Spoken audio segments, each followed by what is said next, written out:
Pengusaha Indonesia Jusuf Hamka membuat geger dunia perbankan setelah dirinya menyatakan ada bank syariah yang tidak menerapkan syariah, bahkan cenderung seperti lintah darat.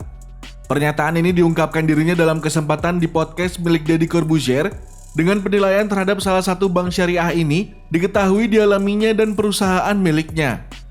Perusahaan miliknya PT Citra Marga Lintas Jabar atau CMLJ memiliki pinjaman sindikasi senilai 834 miliar rupiah dengan bunga 11% per tahun.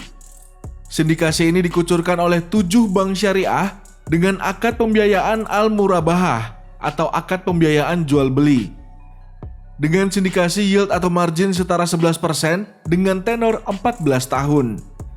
Kondisi PSBB yang menyebabkan pendapatannya turun lantas membuat Jusuf meminta penurunan bunga menjadi 8%.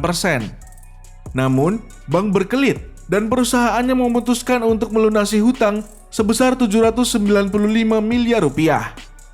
Meskipun uang telah masuk ke rekening pinjaman, tetapi bank tidak langsung melakukan debit untuk pelunasan, sehingga bunga pinjaman terus berjalan. Mendengar masalah tersebut, OJK berusaha untuk memediasi antara Jusuf Hamka dengan kreditur.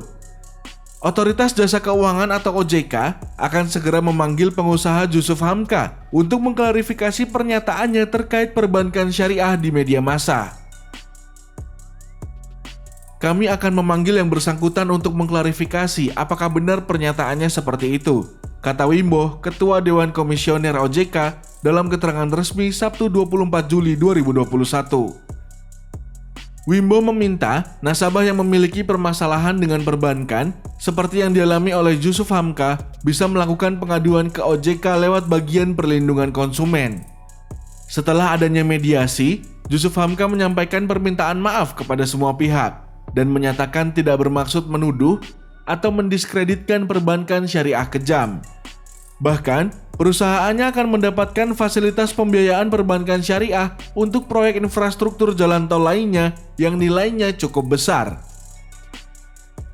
Sebenarnya, pihak kami dan Bank Syariah Sindikasi sudah melakukan beberapa kali pertemuan dan mencapai kesepakatan dalam beberapa hal. Namun, masih ada hal yang masih belum memperoleh kesepakatan dari kami, jelasnya. Lalu, apa yang harus sobat bisnis sebenarnya pahami terkait perbankan syariah?